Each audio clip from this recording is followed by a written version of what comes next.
Live from the city that never sleeps. 17 miles from Madison Square Garden, New York City. It's America at Night with Rich Valdez, America's favorite late-night talk program, featuring interesting guests from around the world and calls from across America. And now, here is your host, Rich Valdez.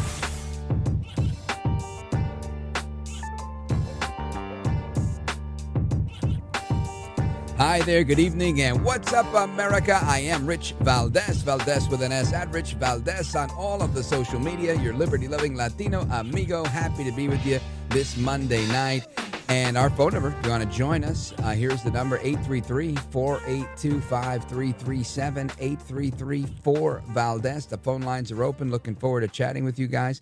I am back and blessed to be with you. Lots of news. The big, beautiful bill has passed, as you know, and was signed. Of course, a ceasefire in Gaza is expected in the next couple of days. We're going to see what happens there. And sadly, more Christians were slaughtered by radical Islamists, and we're going to get into that a little bit more later.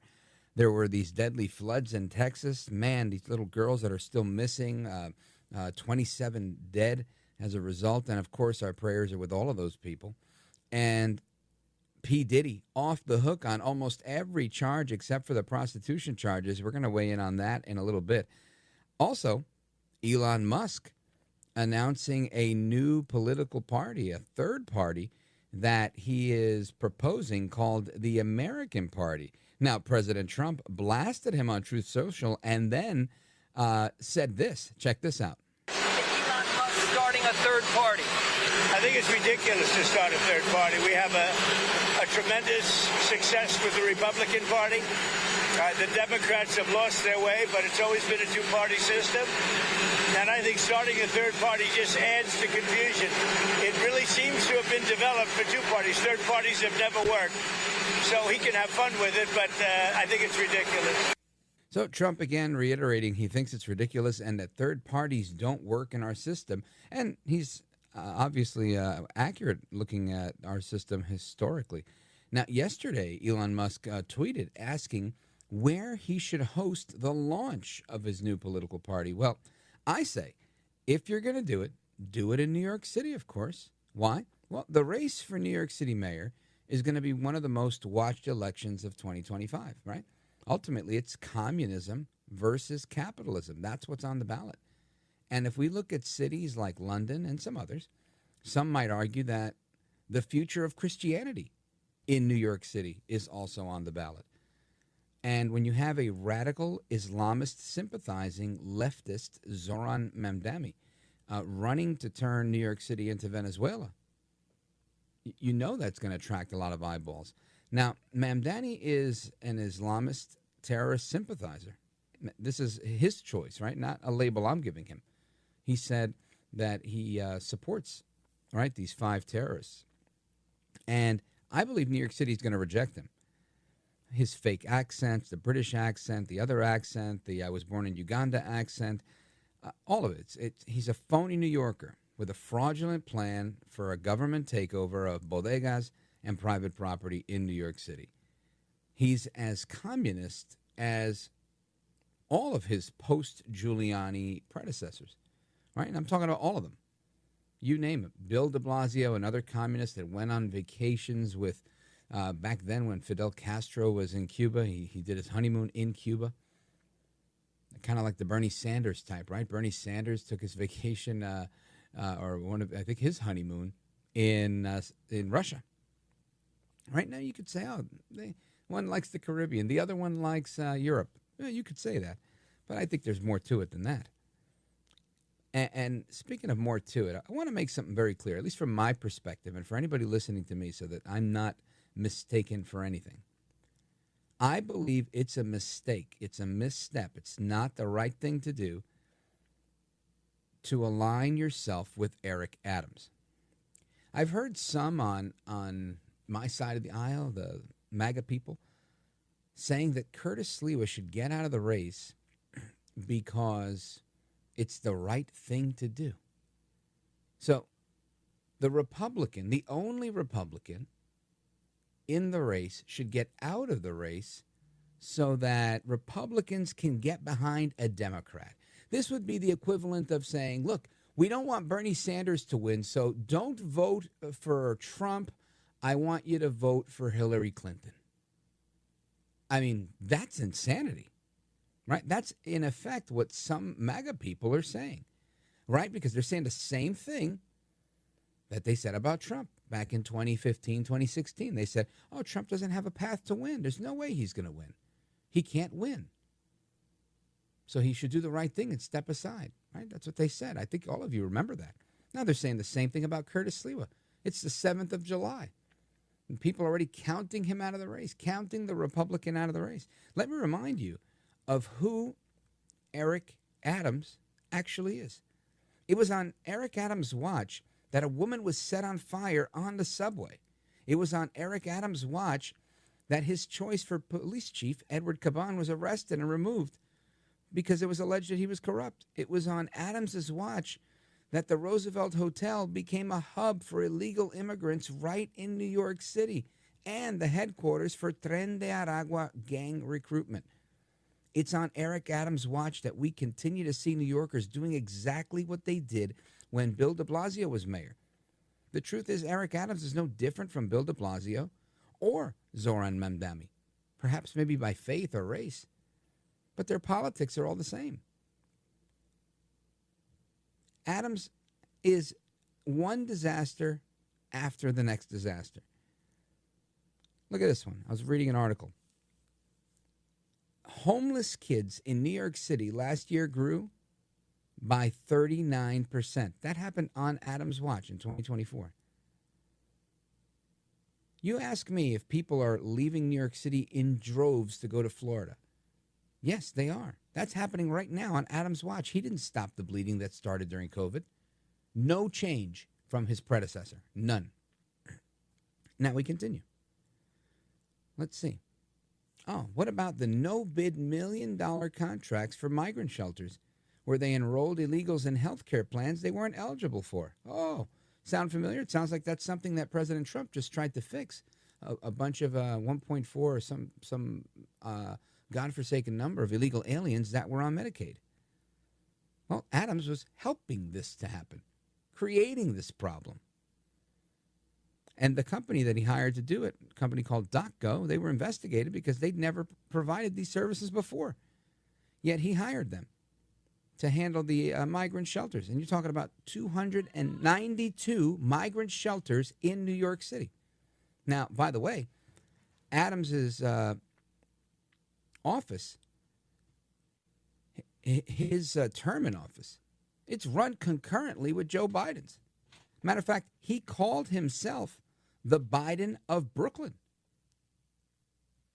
Eric Adams was baptized by guess who? The Reverend Al Sharpton, of all people. Is this the man you want as mayor of New York City again? Somebody we've already seen how badly he can do? I for sure wouldn't want him there. You've got to be kidding me. Now, Zohran Mamdani and Eric Adams, neither one of them has denounced the massacre, the murders of Christians by Islamists, radicalized Muslim terrorists. This happened abroad in Syria and Nigeria in the last week or so. Let me ask you, what has Eric Adams done to protect Christian churches in New York City? I'll wait. Nothing. What will Zohran Mamdani do? Nothing. What will Cuomo do? Nada. This isn't even on their radar. Not a damn thing. None of them are going to do it. Because why? Because birds of a feather flock together. Now, Curtis Sliwa, the lone Republican in this race, he's already sent his safety patrol group out to defend synagogues when they've been targeted in the past. He already has a track record of defending houses of worship. Curtis has spent his life and his career serving and protecting in New York City. He's not an Albany elitist like Andrew Cuomo, or a New Jersey high-rise aficionado like Eric Adams, who I like to call Elite Eric Adams, who for the longest time was a neighbor of mine, even though he says he's a New Yorker.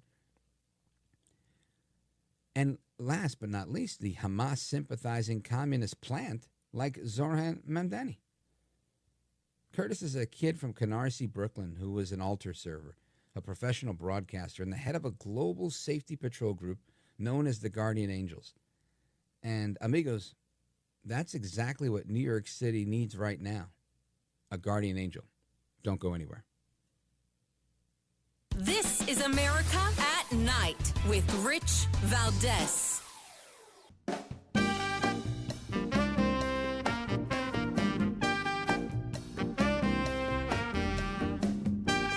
Well, thank you, Rich, and thank you for everything. I know you very well, and I listen, but I have a lot of people that listen, and they love your show, and I appreciate it very much. America at Night with Rich Valdez. I got a call the other day from the people in Congress because we're doing our bill. I didn't even tell you this, Mike, and they called. They said, there's something wrong with the numbers, sir. I said, what's wrong? I don't know. They're not balancing out. There's something really wrong. I said, is that a good thing or a bad thing? Well, we don't know. I said, what's the problem? We're taking in much more money than we have scheduled. I said, so far, that sounds good. They said, how much is it? About $80 billion. I said, do me a favor, check the tariff line. They called me back an hour later. Sir, we've taken in $88 billion in tariffs. Isn't that a beautiful thing? $88 billion. Now, that number, of course, has gone up to about $120 billion or north of $120 billion. And even CNN had to admit that the Trump tariff strategy has gone a lot better than anticipated, and the trade deficit being cut by half has had a significant impact. At least it seems that way to me. But I want to bring in somebody who understands this stuff way better than I do. He's a pro at this, chief economist at the Heritage Foundation, senior fellow with Unleash Prosperity, Dr. E.J. Antoni. Welcome back, sir. Rich, my pleasure. Thank you for having me again. Yes, sir. You are our guy on this stuff, our resident economist here on the program. And I was reading a piece. I'll tell you my story. And I said, I got to talk to E.J. Antoni about this. But Victor Davis Hanson got a piece in the New York Post. It came out yesterday or the day before, saying that so many people have put their credibility, quote-unquote experts have burned their last shreds of credibility, and goes on to talk about how the Trump strategy was very effective and how a lot of economists lectured that trade deficits don't actually matter, and yet they do, is the argument that he's making. And I wanted to get you to weigh in on that premise and what you think is the current state of affairs, given the amount of money being brought in to the Treasury through tariffs, and how it didn't break the bank as many people thought it would. Well, Rich, trade deficits can get a little complicated. They do matter, but for specific reasons. If you think about it, federal finance is actually remarkably similar to family finance. So if you're going to run a perpetual deficit, not just with one particular individual or one particular business or even one particular country, but if you're going to run a deficit overall, how do you finance that over time? You need to either continuously earn more income to make up for that deficit. You need to dig into your savings to pay for it. You need to go into debt to pay for it, or you can sell off assets. Well, in the United States' case, very frequently we are financing the trade deficit for all the wrong reasons, or by all the wrong methods, I guess you could say. And in those cases, it is harmful. And furthermore, the trade deficit can also be caused by abuses from foreign countries. When you look at a nation like China, where they are subsidizing their own industries and then dumping products here in the United States below cost, if you were to do that in the United States as a U.S. company, you'd be prosecuted for predatory pricing or whatever you want to call it, right? Mm-hmm. The problem when it's done internationally is it's more difficult for us to hold the CCP, the Chinese Communist Party, accountable. So what Trump is trying to do here essentially is go after the people who are causing trade deficits because of trade abuses. But, and this is an important but, the idea that a trade deficit is always and everywhere bad just isn't the case. If you look at our nation's history from literally before we had a nation, so even just colonial times, all the way until 1870. Those were some of our most prosperous years in terms of economic growth.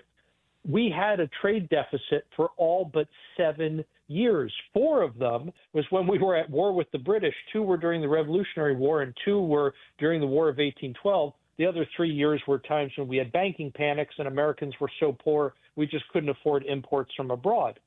So what happens when we have these trade deficits, Rich, is we have the counter to it is we have a surplus of investment. And as long as you're financing that trade deficit with foreign investment, it's almost always a good thing. Part of the problem with the trade deficit being caused by trade abuses, however, is that it's typically not financed by things like foreign investment. It increasingly becomes financed by things like the Chinese Communist Party buying up American farmland. That is decidedly a bad thing.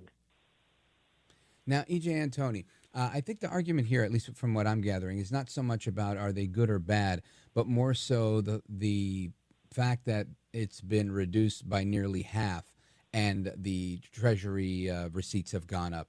This seems on its face to be a good thing. Is that something you'd agree with or disagree with?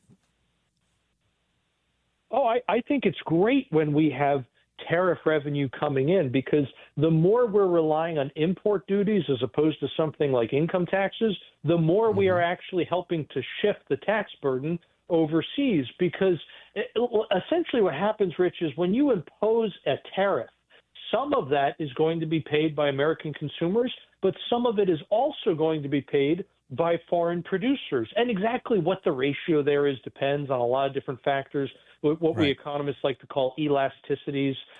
So again, a lot of different factors there. The ratio is going to differ, but always some of it is going to be shifted overseas. And when you think about it, whose Navy is it that is patrolling the world's sea lanes, making them safe for international trade? In other words, American citizens are bearing the cost by financing our military of keeping the world safe for international trade.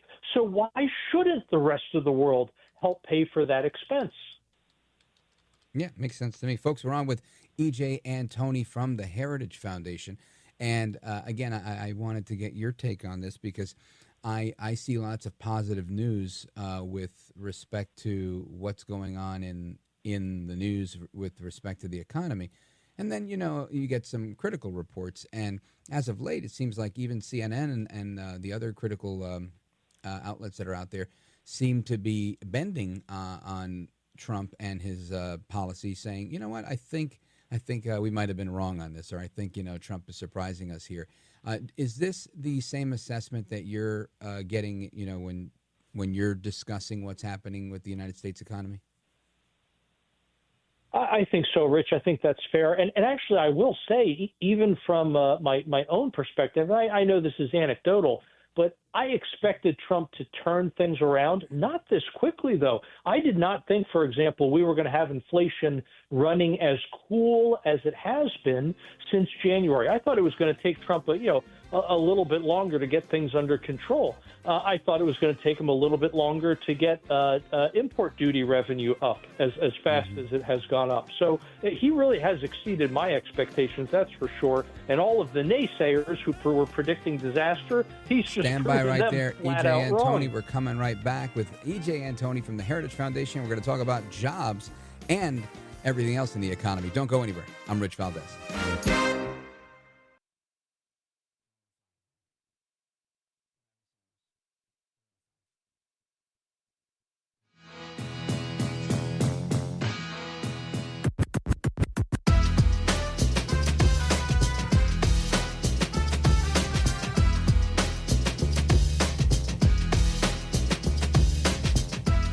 America at Night with Rich Valdez. There's no economist anywhere without a strong political agenda who is saying that this bill is a positive for the economy. And the overwhelming view is that it is probably going to make the economy worse. Think about it this way. How long can the world's greatest debtor remain the world's greatest power? And this is piling more debt onto the economy than any piece of tax legislation in dollar terms that we have ever had. That's Larry Summers, former Treasury Secretary, on ABC just yesterday, being critical of the big, beautiful bill. And I want to get the opinion of our guest, E.J. Antoni, Chief Economist at the Heritage Foundation, Senior Fellow with the Committee to Unleash Prosperity, and, of course, I like to call him our resident economist here on this program. E.J. Antoni, do you agree with Larry Summers? Well, Rich, it's amazing how all of the criticisms that Larry Summers just said could just as easily have been directed at everything Biden did for 4 years, except that for most of those things, Larry Summers was actually praising those actions, things that increased the debt, for example, things that decreased our military readiness. I could go on, that what caused inflation, et cetera. But at the end of the day, for him to gaslight everybody and to say, oh, if you support this bill as an economist, you must be doing it for political reasons, not at all. If you look at what the bill actually does, is the debt going to go up? Yes, but it's going to go up slower. Is tax revenue going to change? Yes, it's actually going to improve in the long run. This is where kind of, both sides, I guess you could say, Rich, like to use very selective political talking points. In other words, they're only giving you half truths. When Republicans, for example, say this bill reduces the deficit, well, it reduces the rate of increase. The deficit is still going to go up, but it's not going to go up as fast as it otherwise would have. Conversely, when the Democrats say, oh, the bill adds to the deficit, look, again, the deficit was going to go up anyway. The fact that it goes up after the bill's passage is only a half-truth. It's going up slower than it otherwise would have if you hadn't passed the bill at all. Yeah, I get it. I think you're right that, it could be political. It's funny how his critique is that there's not an economist out there without a political agenda. It seems like it's almost like he's foreshadowing, talking about himself in that situation.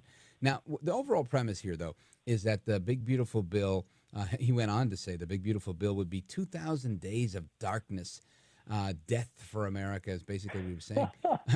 Do you think he's being a bit hyperbolic there? I would say that's the understatement of the evening, Rich.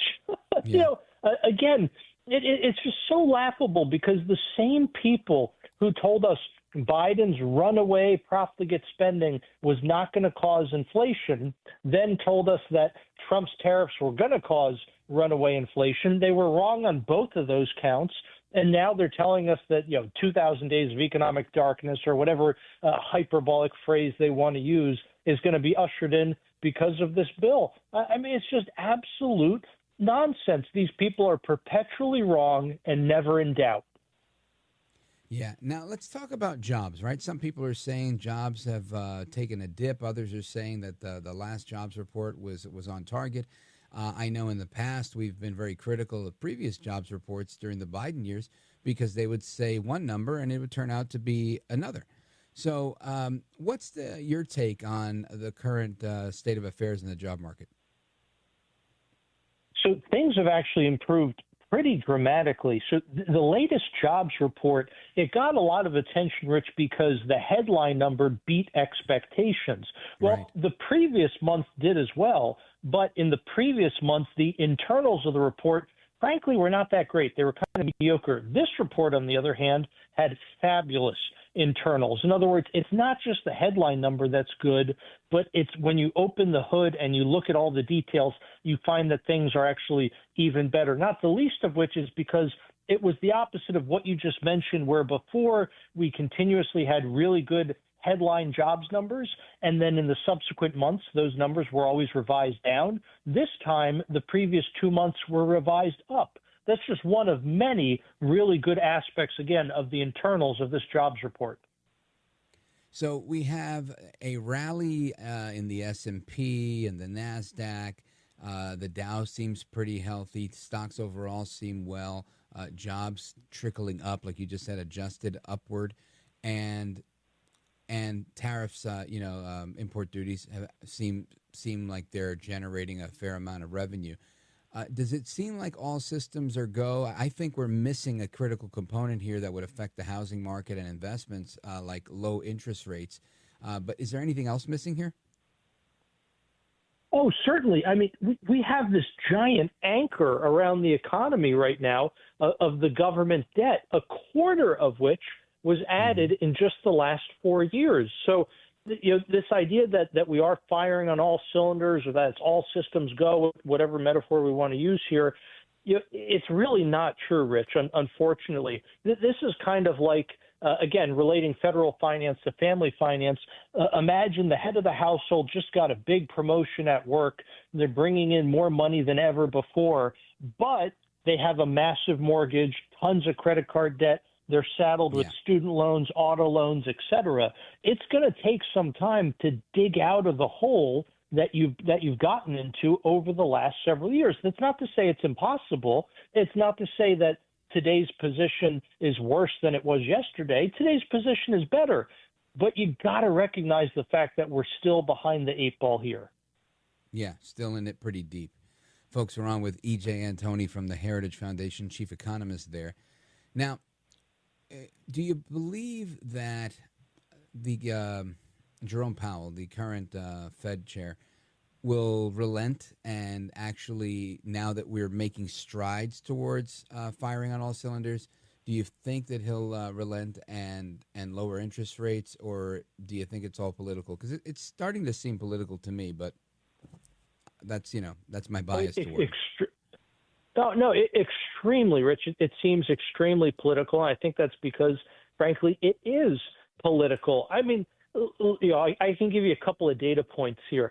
If you look at the people who work at the Fed, their political, you can look up the political campaign contributions, for example. Over 90% donate exclusively to Democrats. All right. If you look at Federal Reserve officials and retired Federal Reserve officials, the things they have written publicly, for example, calling for the removal of President Trump or saying that the Fed should actively work against President Trump. I mean, it's blatantly obvious that these people have an axe to grind and an agenda to push. But if we even just want to stick to monetary policy here and leave the rest out of it, there was really no justification whatsoever for the Fed to cut interest rates in the fall. And that's even if you want to look at the crazy Keynesian models that they use, which I don't like, but that's what the Fed uses. And going by what the Fed uses, again, there was no justification for that action. The only explanation is they were trying to give a little market boost right before the election to get their preferred candidate across the finish line. It obviously didn't work, but that's what they did. Today, the data are even more in favor of an interest rate cut than they were back then. Inflation is lower. The job market has softened. These are the things that the Fed claims to look at, except they clearly don't, because the data, again, are much more in favor of an interest rate cut today than they were back then, but the Fed is slow walking it. So I really don't think we're going to get an interest rate cut this year. I think the Fed is going to take any opportunity they can to highlight any increase in prices and say, oh, we're scared about inflation. And they're actually going to look at the labor market strength that we've seen recently, Rich, and say the labor market's running too hot. We can't cut interest rates. As crazy as that sounds, that's going to be their justification. What's the logic there in saying that the labor market is growing too quickly, it's too hot? Why would that be a negative? Well, Rich, they have this crazy, again, these crazy Keynesian models, and they believe in this failed notion of the Phillips curve, where there's some kind of trade-off between inflation and unemployment, and that if unemployment gets too low, in other words, if too many people have jobs, if they're too prosperous, if they're earning too much money, that will actually cause inflation. It's insane. People producing more and earning more is how we grow the economy. That's how you increase supply, which ultimately puts downward, not upward pressure on prices. Right. But again, the Fed relies on these failed Keynesian models. And so that flawed thinking produces the same kind of disastrous results we saw in terms of monetary policy during the first Trump administration, when the Fed over-tightened so much that they actually caused a mini financial crisis starting in September of 2019. They ultimately had to conduct a $500 billion bailout of leveraged hedge funds. But a lot of people missed all that because it happened right before COVID. And that became the thing on everybody's radar from then on out. But it's in the record. It's in the history books. It happened. EJ Antoni, I guess final word to you. Do you how do you foresee this going forward? It seems like things are trending upward. We're seeing inflation do well month after month, improving. A number of other markers doing the same. Do you see that continuing to happen as we move forward in the next few months throughout the rest of the year? I do, provided we can actually start making some real cuts to government spending. That's really the one thing I'm worried about derailing this whole thing. Of course. We're already making real progress in reducing federal headcount. That's great. We're making good progress in deregulation. We're reprivatizing the economy. Government is getting out of the way and allowing entrepreneurs, individuals, and small business to thrive. So if we keep that going, I think we're absolutely headed in the right direction. Outstanding. EJ Antoni, let everybody know how they can follow you and keep up to speed with the work that you're doing at Heritage. Oh, best place to find me is going to be on X. The handle there is @RealEJAntoni. Outstanding. Folks, give him a follow and tell him where you heard him. EJ Antoni, I want to thank you for being here, helping us make sense of everything that's going on, and I appreciate it, brother. Godspeed to you. Oh, Rich, truly, the pleasure is all mine. Love joining the show. Amen to that, brother. Likewise. All right, folks, we're going to continue straight ahead. We're going to wrap up with EJ Antoni here, and then we're going to come right back to your thoughts, your calls. And believe it or not, there's some people that are still digging their way out of the economy, and they're saying they're so stressed about money that they can't even think about doing you know what with their spouse. Don't go anywhere. This is America at Night with Rich Valdez. Call now, 833-4-VALDEZ. That's 833-482-5337. 833-4-VALDEZ. That's Valdez with an S.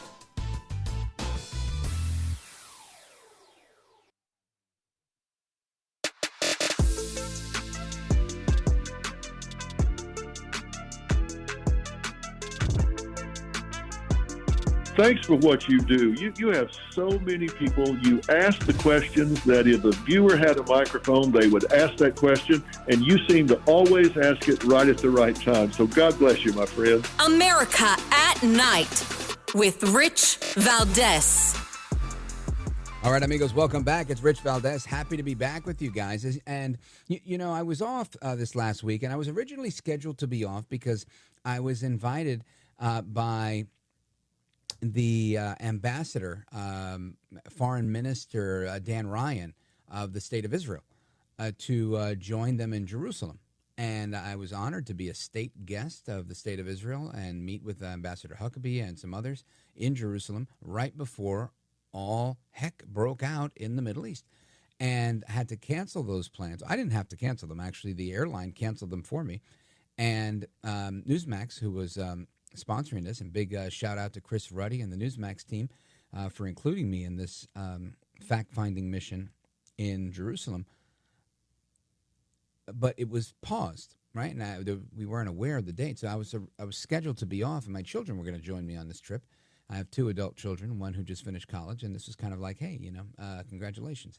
I wanted to give her a trip, but it's been so difficult to get my kids together at the same time that when the war broke out, I couldn't necessarily reschedule my time off because this was the only time that we were all scheduled to be off at the same time. So I ended up taking my children to Punta Cana, Dominican Republic. Absolutely gorgeous place, beautiful beaches in the Caribbean, very much like Puerto Rico.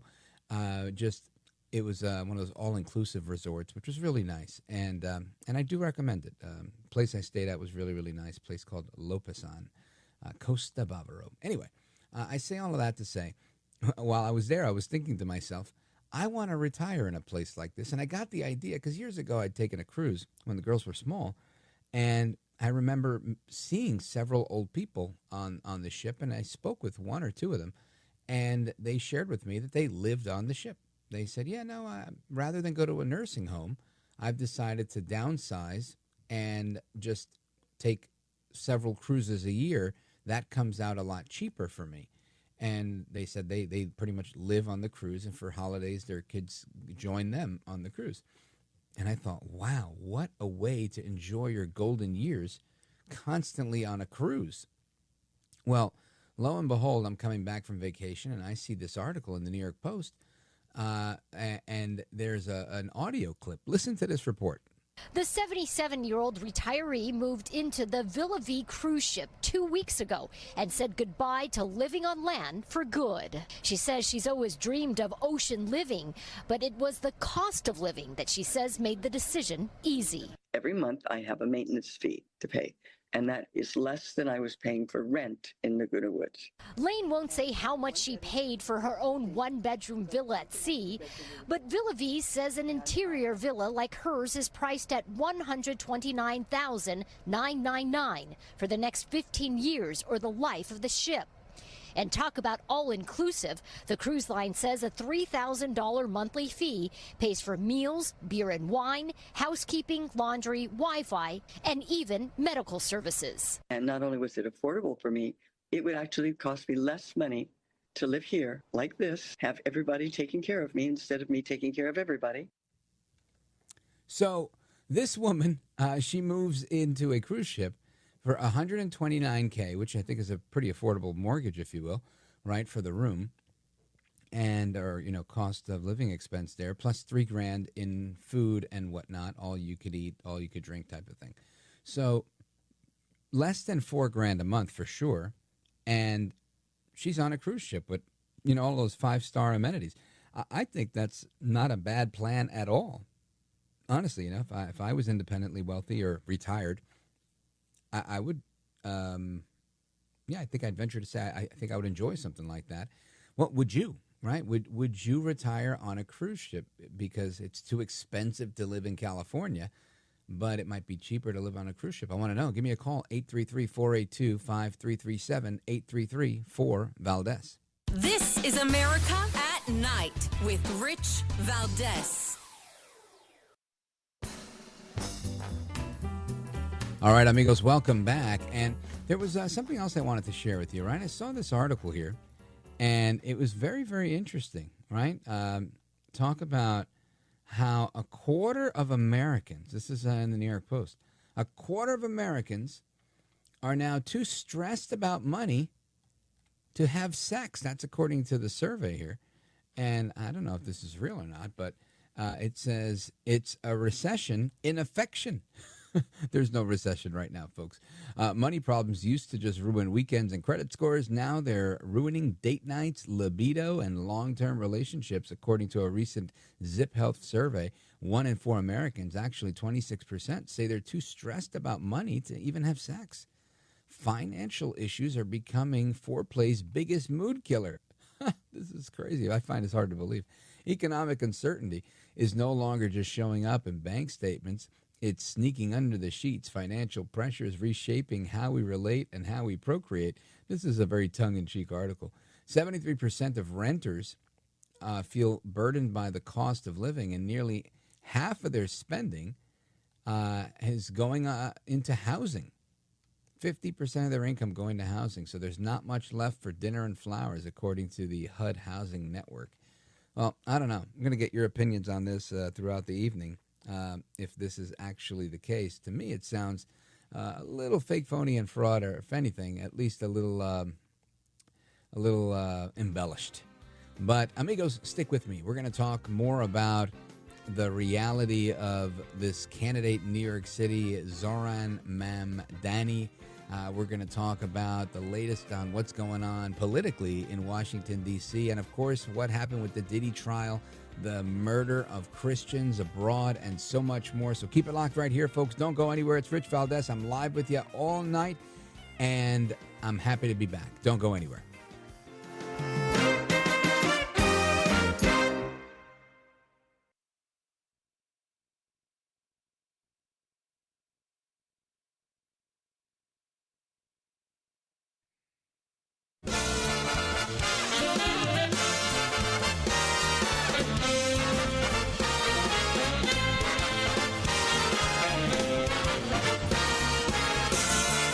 Live from the city that never sleeps. 17 miles from Madison Square Garden, New York City. It's America at Night with Rich Valdez, America's favorite late-night talk program, featuring interesting guests from around the world and calls from across America. And now, here is your host, Rich Valdez.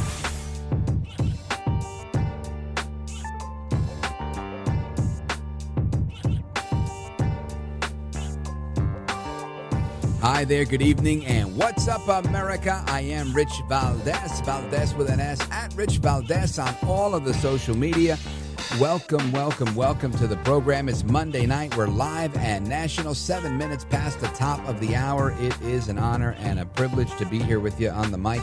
And our phone number, the phone lines are open, 833-482-5337, 833-4-Valdez. And again, happy to be back with you guys. It's truly a blessing to be with you.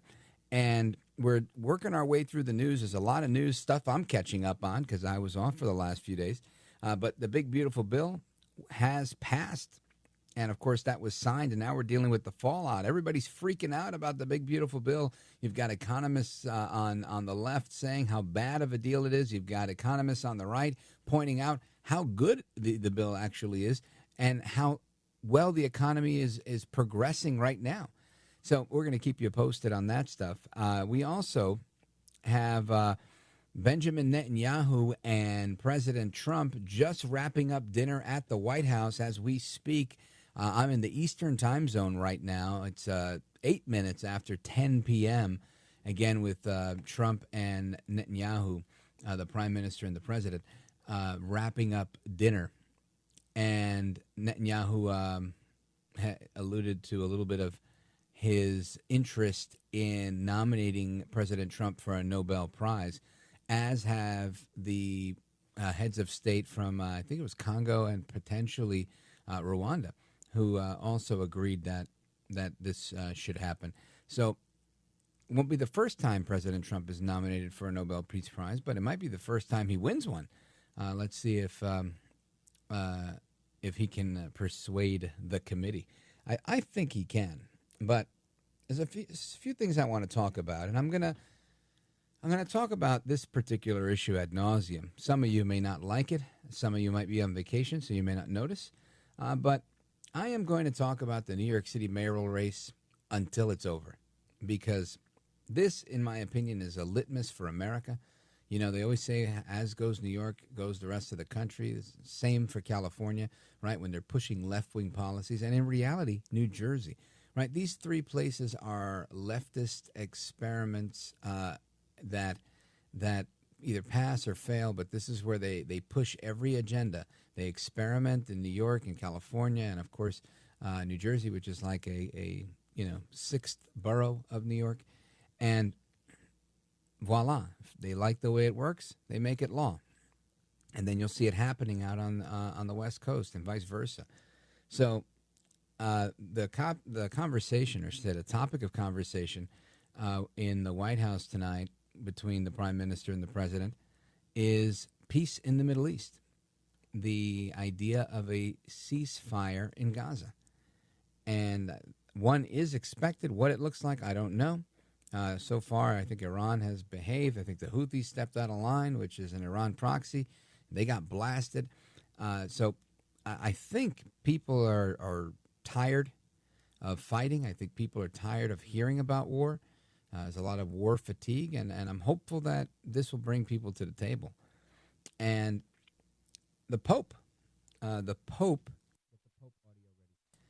he weighed in on the slaughter of Christians in a church murdered by a suicide bomber, a radical Islamist who went into a church, blew himself up to kill these people. This happened in Syria, and another massacre occurred in Nigeria. And the Pope weighed in on this. Listen to this. Pope Leo XIV has led prayers for victims of the weekend's massacre in Benue State, Nigeria, by suspected armed headsmen. This was contained on the X handle of the Vatican News. He said around 200 people were brutally killed in Yelwata in the Goma local government area on the night of the 13th and 14th June, most of them IDPs sheltered by the local Catholic mission. Speaking just before delivering the Sunday Angelus prayer, the Pope prayed for security, justice and peace in Nigeria, adding that he was thinking in particular of the rural Christian communities of the Benue state who have been relentless victims of violence. Aggrieved indigents took to the streets in protest of the senseless killings at the weekend, calling for an end to the perceived genocide. To put an end to the senseless killings. And again, I would say kudos to the Pope, but I think that's part of the Pope's job, right? It should be the Pope that's brokering all these peace deals, not President Trump. But kudos to President Trump for doing what he's doing, and of course, kudos to the Pope for his prayers as well. We don't want to sell him short. But Christians being murdered in different parts of the world by radical Islamists willing to kill themselves in order to kill Christians. And we'll turn around and then say that Islam is growing very quickly. Yeah, it makes sense if you're murdering the competition. That's always going to be the case. And I'm not saying all Muslims are doing this. I'm saying the radical Islamists are doing this. Those that are, terrorist sympathizers or terrorists themselves. And this is part of what I want to talk about, right? Because you've got radical Islamists in Gaza. You've got radical Islamists in Nigeria. You've got radical Islamists in Syria. These people are killing Christians, and in Gaza they're killing Jews. And now you have a radical Islamist sympathizer in New York City by the name of Zohran Mamdani. And this guy wants to be mayor.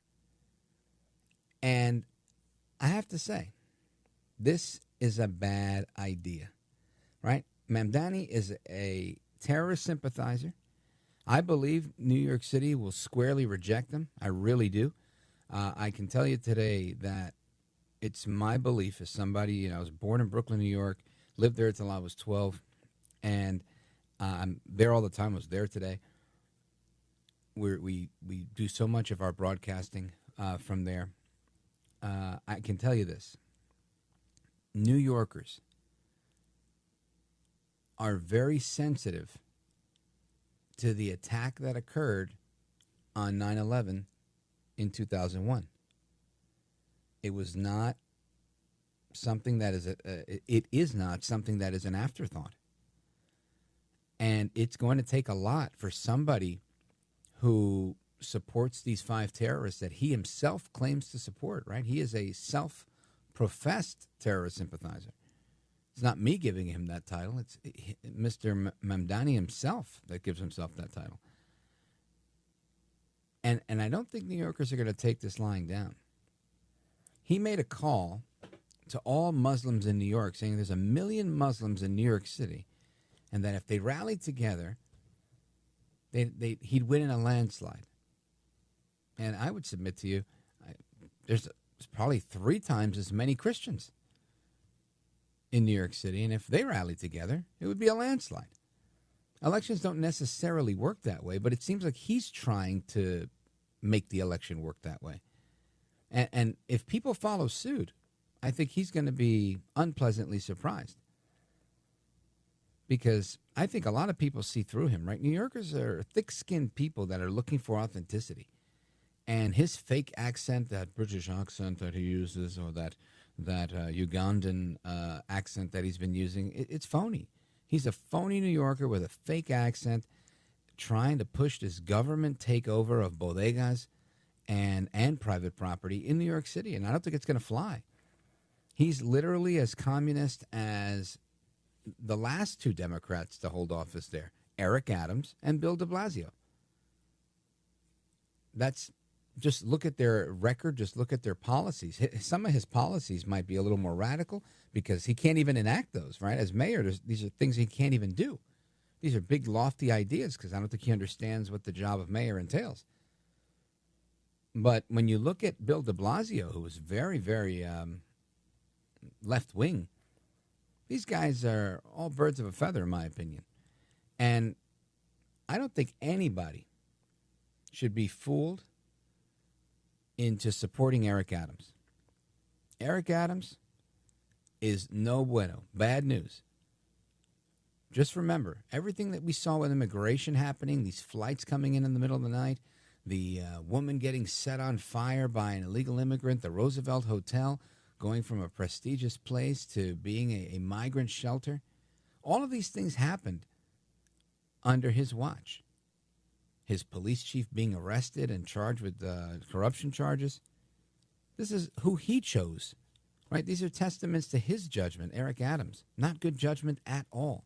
Now he's got a decent police chief in place, but who knows if they're allowing them to still to do the same thing, right? You can't report crimes if you don't arrest people. And if you're not arresting people because you've got left-wing prosecutors that aren't going to prosecute these criminals, then guess what? These arrests don't count. So they don't show up on the record, and it makes it look like crime is down, when in fact it's not.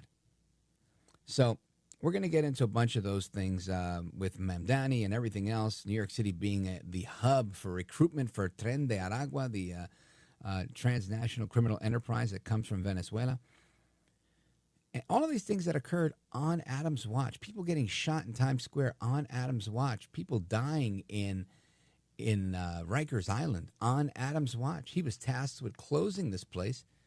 I think 100% of the people involved in that process believe that it won't happen on time because Eric Adams is too concerned with dancing some bachata or some merengue at some nightclub somewhere in New York City, or maybe taking a trip to Puerto Rico and a trip to Miami or a trip wherever he wants to go, to Turkey and other places he visits. But he's not very interested in fixing the crime problem in New York City. He's not very interested in dealing with the people of New York City. And that's somebody that if you believe in America and you want to make America great again, you definitely shouldn't vote for Eric Adams. Don't go anywhere. This is America at Night with Rich Valdez.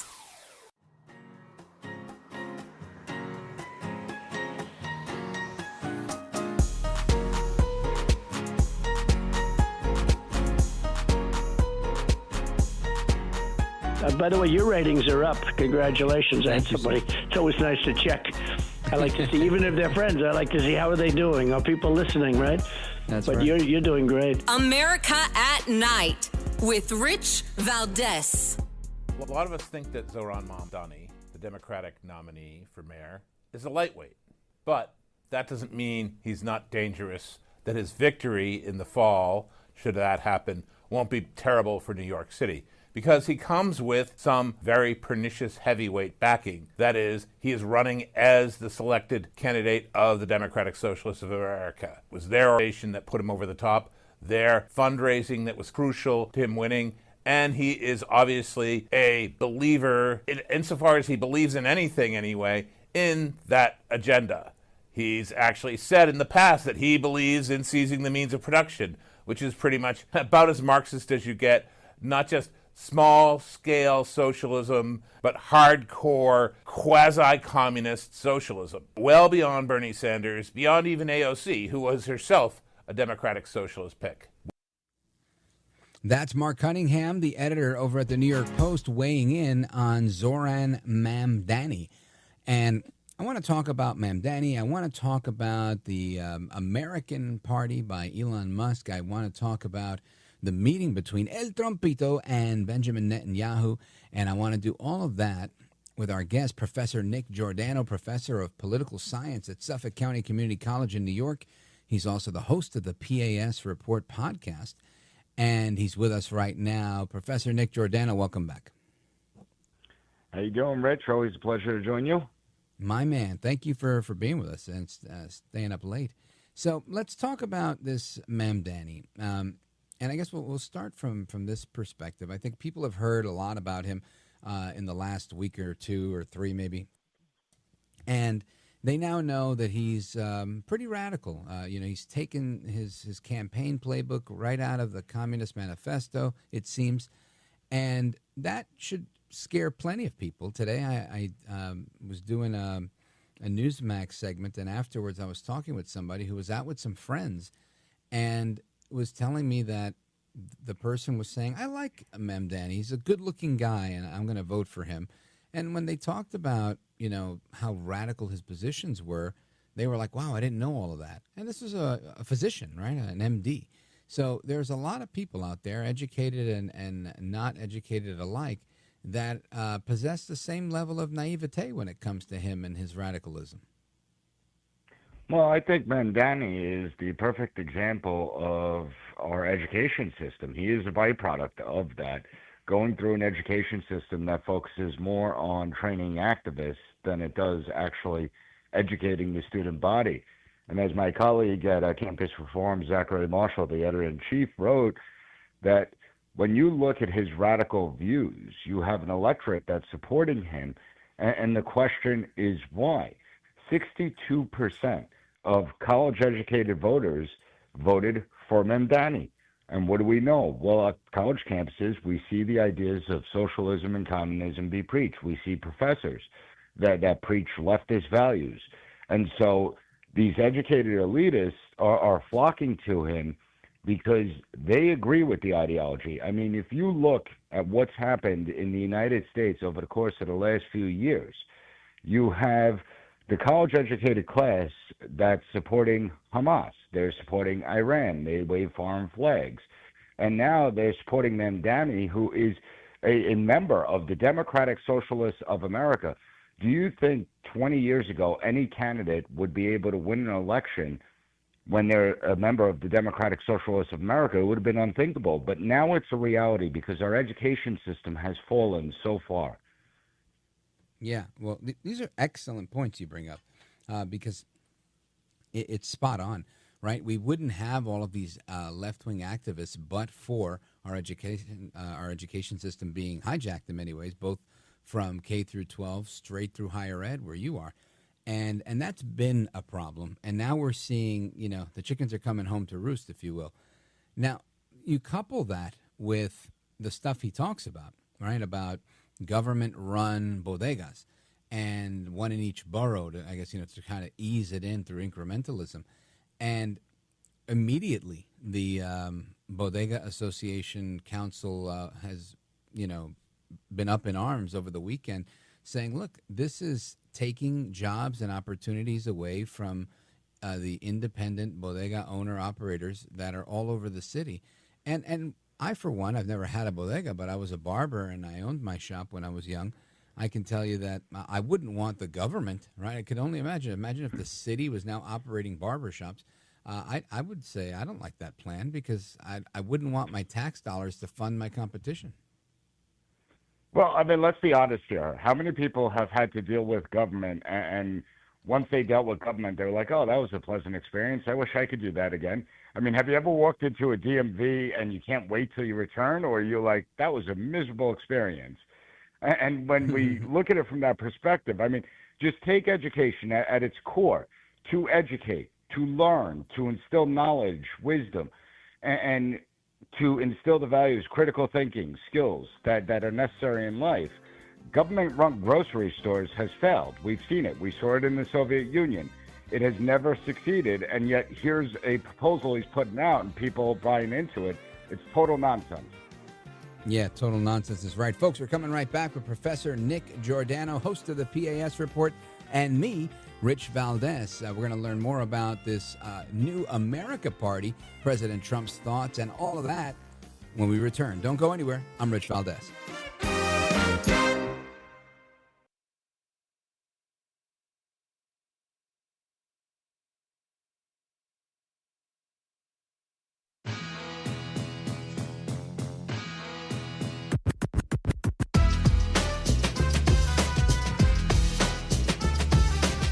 You're educating America, and you are giving us an opportunity to speak freely. That's why I love this station, and I love your show. America at Night with Rich Valdez.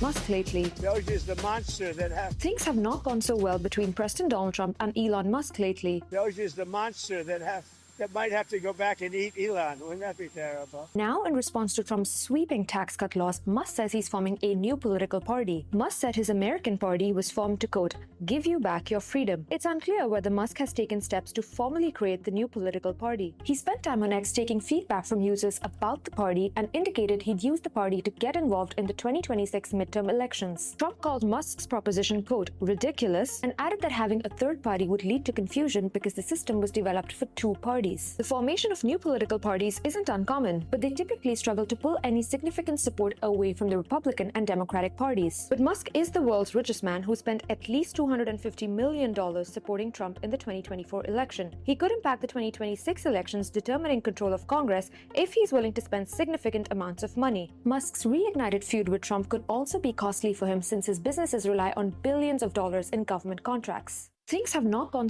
So what will happen with this new American party, right? The America Party proposed by Elon Musk, President Trump writing it off. And my question here is more so, why? Why are we doing this? Is this because there's been a rift on the Iran policy of the pacifists within the party that don't want any wars versus the more hawkish that are, never met a war we didn't like? Is that what it is? Is this a play to hold on to political capital that has been amassed over the last year or so? Maybe it's all of the above. I want to get into it with our guest, Professor Nick Giordano, Professor of Political Science at Suffolk Community College in New Jersey, host of the PAS Report podcast. Make sure you check that out. Professor Nick Giordano, talk to me about the motivation behind this. I guess your initial thoughts on is the time ripe for this move? Not necessarily. And when we look at the party system here in the United States, we have to go back to the beginning. I mean, first of all, James Madison warned about political parties in Federalist 10. He warned about the idea of factions. But our founders were also realists, where they understood political parties were going to emerge because it's natural that people are going to gravitate towards others that think similar to them ideologically. Now, when the country was first founded, you had the Federalist, Anti-Federalist, then it morphed Federalist to Democrat Republicans going against each other, then the Whig Party and the Democratic Republicans, and then the Whig Party died out and the Republican Party emerged. So realistically, when we're looking at third parties, the only way for a third party to really be able to establish itself to be a viable contender within the American system is if one of the other political parties is dying out. We have a system that's really based on the two-party system, a majority party and a minority party. And Elon's play to create the American party, I don't really think it's going to go anywhere. It's not going to garner enough support. Now, I do think that there are millions of people out there that are dissatisfied with both political parties. But as of right now, the Republican Party is fairly strong. And understand that there's certain commonalities that link political parties together, where if we look at this America Party, it seems it's almost like that Tea Party type faction where it's about just fiscal responsibility. And so I don't see it turning into a viable third party because it only has one thing, one issue that's linking people together. Now, it doesn't mean it can't have an impact, though. Because let's face it, we saw in 1992 elections where Ross Perot garnered 20% of the popular vote in the presidential election. He didn't win a single electoral college vote, but he ran as an independent. And if we take Ross Perot votes and George H.W. Bush votes and put them together, well, George H.W. Bush probably would have won re-election.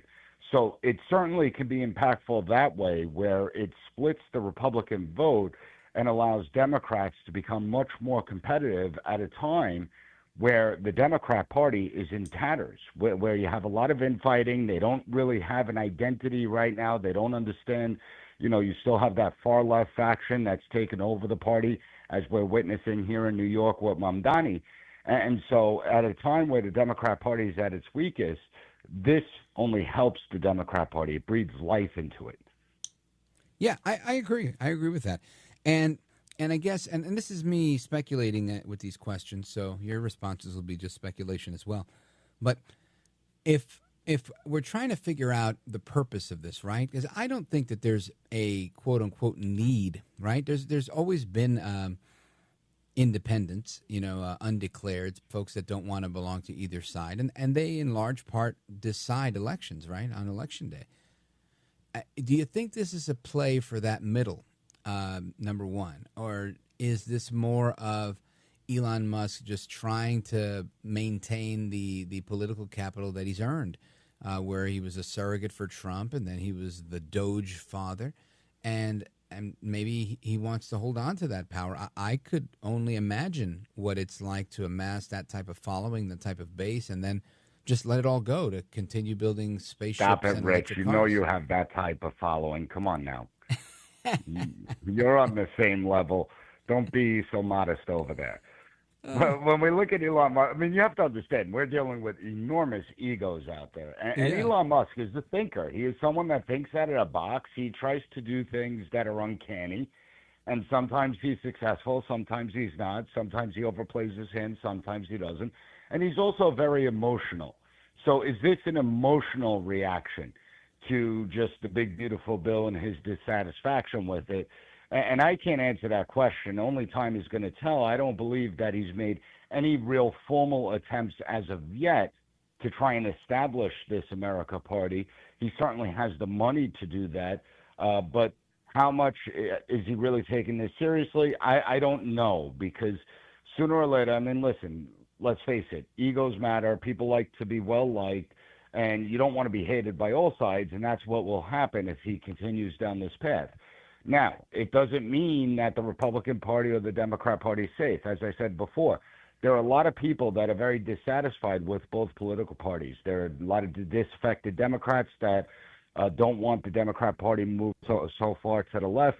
There are a lot of Republicans and conservatives who feel that the party has abandoned fiscal responsibility and the concepts of limited government. So there is going to come a point where there's an opening for a third party to emerge. But again, I don't see this idea of the America Party being it. Yeah, I hear that. And Professor Nick Giordano, should something like this happen, here's my supposition, and you tell me, you give me the analysis based on what I'm going to tell you. I've seen some recommendations that if Elon Musk were to launch the new American Party, that he should do it in Constitution Hall, because it should be a constitutionalist type of party focused on fiscal responsibility. And I would say, okay, not a bad idea, but a better idea is to launch it right out of New York City in the midst of this election, where we've got capitalism and socialism on the line, where we've got a radical Islamist supporter versus the rest of New York City, a city that was hit by radical Islamists, some 20 some odd years ago. And I think this is going to be a very watched, a very heated, a very contentious election. And if Elon Musk really wanted a proof of concept for his idea, for his party, why not get behind one of the candidates here that makes the most sense? And if you look at the candidates in New York City, I see Curtis Sliwa, the lone Republican. He's not a MAGA Republican. He never has been. He's not antagonistic towards Trump, but by no means is he part of the MAGA movement. He was a Reform Party chairman before becoming a Republican. And I think he's as Elon Musk as it gets. What do you think? I think that's actually a really good point that you're bringing up. I mean, if he's really serious about this, then why not launch it in the financial capital of the entire world? Why not launch it in a place where it's supposed to be about capitalism, where capitalism is supposed to be the key that runs the city? And unfortunately, over the last several decades, that principle has been abandoned and the city has gone down into a cesspool. So I think you're bringing up a great point. I just don't know how serious Musk is at this point. I mean, let's be honest here. If we're talking about fiscal responsibility and constitutionalist, well, part of Elon Musk's gripes is that his companies are losing the government subsidies, which actually go against fiscal responsibility and constitutionalist. So there's a conflict that exists in what's being said publicly and then what you see going on behind the scenes. Now, again, Elon Musk has enough power, enough money to certainly influence elections. And I think if he did really want to make a statement to see how powerful he is, if he backed someone like Curtis Sliwa and Sliwa ended up winning, that would send shockwaves through the political world. I think Republicans would take that very seriously. I think Democrats would take that seriously as well. Well, let's see what happens. I know that there's been a lot of meetings over the weekend. I know that, or at least I've heard through the rumor mill, that Alexander Soros and Huma Abedin met with Mr. Mamdani, and I don't have it on good authority that there was a meeting between Sliwa and Musk, but it wouldn't surprise me if there was one that happened this weekend as well. So we'll keep our ears open to see what happens if that, in fact, did happen. And we're going to come right back and talk about Prime Minister Benjamin Netanyahu officially nominating President Trump for a Nobel Peace Prize. Don't go anywhere. This is America at Night with Rich Valdez.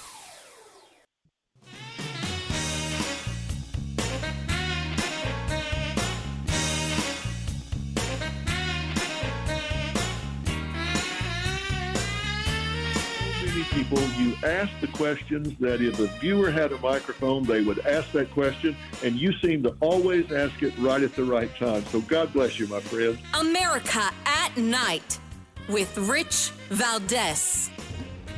Express the appreciation and admiration, not only of all Israelis, but of the Jewish people, and many, many admirers around the world for your leadership of the free world, your leadership of a just cause, and the pursuit of peace and security, which you are leading in many lands, but now especially in the Middle East. We have great opportunities. The President has an extraordinary team, and I think our teams together make an extraordinary combination to meet challenges and seize opportunities. That's Prime Minister Benjamin Netanyahu at the White House just a little while ago, where he nominated President Trump for a Nobel Peace Prize and is at the White House to discuss a ceasefire with the IDF and Hamas in Gaza. I want to get some reaction to that from our guest. Professor Nick Giordano is with us. He is the professor of political science over at Suffolk Community College in New York. He's host of the PAS Report podcast. Make sure you're subscribed to that. And higher education fellow over at Campus Reform. And Professor Nick, I want to get your take on this because there's some news today. A couple of things, right? I mean, A, I want to know what you think. Do we actually get a ceasefire? B, do you think Trump actually gets a Nobel Peace Prize? And C, I'm hearing new reports that Iran has issued new hits on President Trump. What do you got?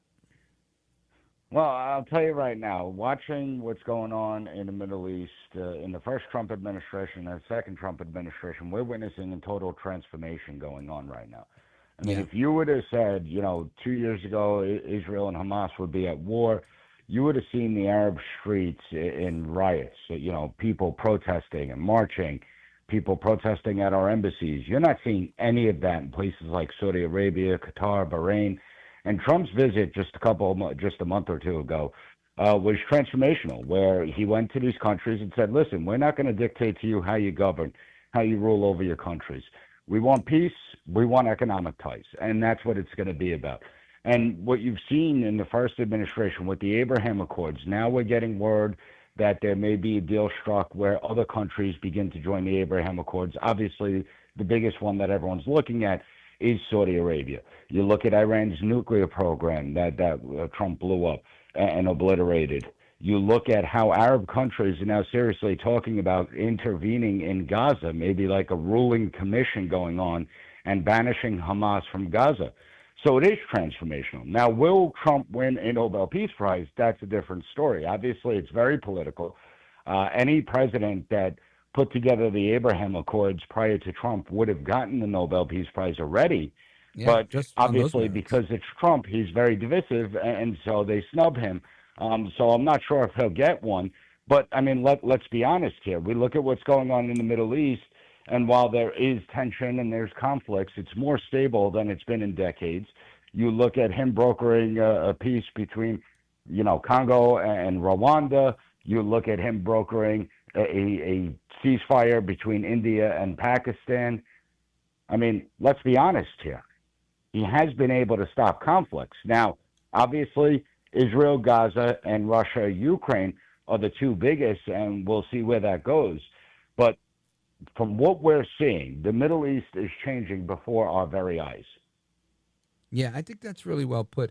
And I agree with you 100% on that one. I also think that politically, the Nobel Peace Prize people are going to have to do something to save face. Because think of CNN, right? CNN had hire Harry Enton, right, who tends to call things as they are, occasionally pro-Trump. I think they had to do that. They had to get rid of Alison Camerata. They had to get rid of Don Lemon. They had to get rid of Jim Acosta. They had to get rid of Brian Stelter, right? They had to get rid of so many of these hosts that were earning them the name that Trump gave them, that moniker, fake news. And he hasn't relented on it. So I think it forced them into doing the right thing. I think similar may happen with the committee that decides who gets Nobel Peace Prizes. Your thoughts? Well, I mean, you have to be fair and you have to be honest. You might not like everything President Trump does, but if he's creating peace out there, the whole point of the Nobel Peace Prize is for that reason. And so he certainly should be a very serious contender in receiving one. I mean, the idea, when we look at President Obama coming into office, getting a Nobel Peace Prize for not even doing anything, and then saying, well, someone that actually created peace isn't going to get one, it discredits the whole organization. I think you rightfully point out, when organizations discredit themselves, when they lose the trust, it's so hard to earn it back. And if the Nobel Peace Prize doesn't take this into serious consideration, nobody's going to take them seriously going forward, and the people that win going forward. So if they want to save face, they could come out and say, we don't agree with everything he does, but as far as peace goes, he's been good, and we're going to give him the Peace Prize. Knowing how things work, they might give it to the Ayatollah in Iran, after putting out those fatwas on Trump. Unbelievable. Nick Giordano, I got to leave it there. Let everybody know how they can follow you and where they can get you. Well, if everyone paid attention to campusreform.org, they wouldn't be shocked when they see someone like Mamdani become a serious contender, a viable contender for mayor of New York City. They've been exposing the rot within higher education and academia for years. So everyone can go to campusreform.org, and they could also go to pasreport.com. Outstanding. Nick Giordano, you're a gentleman, a scholar, and a patriot. Amigos, keep it locked right here. This is America at Night with Rich Valdez. Call now, 833-4-VALDEZ. That's 833-482-5337. 833-4-VALDEZ. That's Valdez with an S.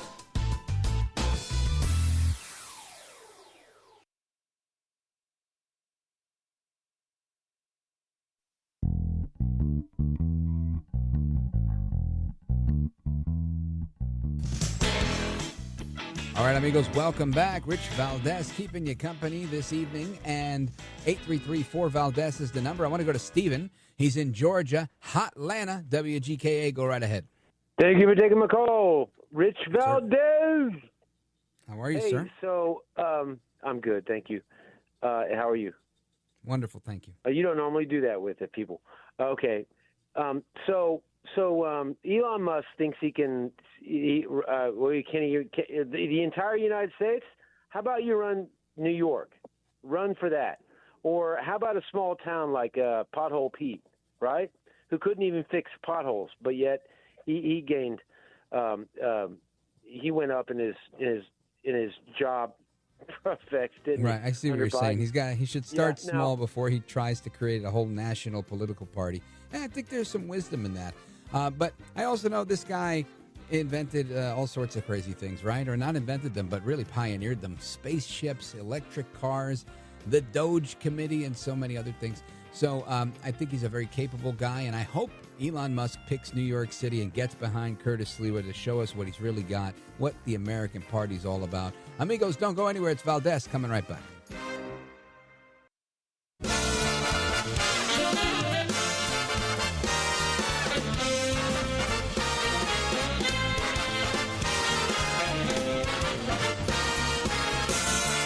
Live from the city that never sleeps. 17 miles from Madison Square Garden, New York City. It's America at Night with Rich Valdez. America's favorite late night talk program, featuring interesting guests from around the world and calls from across America. And now, here is your host, Rich Valdez.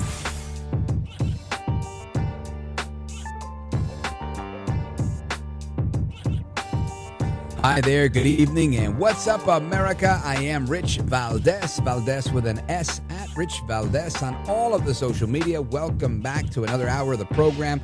We're live and national, 7 minutes past the top of the hour, and it's a true blessing to be with you. Here's the phone number, 833-482-5337, 833-4-Valdez. We're going to be observing the time-honored tradition of open phones across America this hour, so make sure if you want to call us, feel free to do that, 833-4-Valdez, and we're going to get to you shortly. I want to beat a dead horse a little bit and talk about, obviously, some of the things we're talking about tonight, about the economy, how so many economists got it wrong, how President Trump got it right yet again. President Trump literally just an hour ago getting nominated for a Nobel Peace Prize by Prime Minister Benjamin Netanyahu, who is in town to discuss the steps forward for a peace deal with the Hamas people in Gaza. Didn't think we'd see that day, but here we are. And the Prime Minister is saying some nice words about President Trump's global leadership. And I couldn't help but think, I was scrolling through social media, and in the social media, one of the clips I saw was of activists in Japan, and they were waving American flags and screaming, "We want Trump, we want Trump," and that was their way of saying they wanted change, right? They wanted change from where they were. They were looking to deport non-citizens, and it was just fascinating to me, right? Trump is having such an effect all over the place, and this is just an aside, but I think a noteworthy one, that they're now having protests in Mexico. The Mexicans are saying, gringo, go home. This is not your country. When you come here, learn how to speak Spanish. And I thought, man, that sounds like this is America. Speak English, right? That crowd. And all I could think was, I'm seeing all these videos. I follow a lot of people that give commentary in Spanish and from different parts of the world. And one of the folks I saw was saying, I believe that if you are Mexican and you don't want people that are non-Mexicans in your country milking you dry for whatever it is that you've got, then you need to tighten up your legal and illegal immigration. And if you're vocal about it, it makes you a patriot. She said, in any country in the world, if you defend your homeland, you're a patriot, except the United States. She said there, if you defend your homeland and you say that you should be a citizen of this country and curtail illegal immigration, then you're labeled a bigot. And she was dumbfounded by this. And it made me think, man, the rest of the world looks at us and they think, these people can't get their story straight. And that's because of the chasm that exists in the left-right divide here. But it goes to say that the Trump effect is global. You've got people all over the world that are trying to emulate what's happening with Trump. They want a piece of the action, right? They want to be like the United States. They want a deal. They want to deal. President Trump releasing, probably upwards of 24 letters that I saw today with different countries to solidify trade agreements.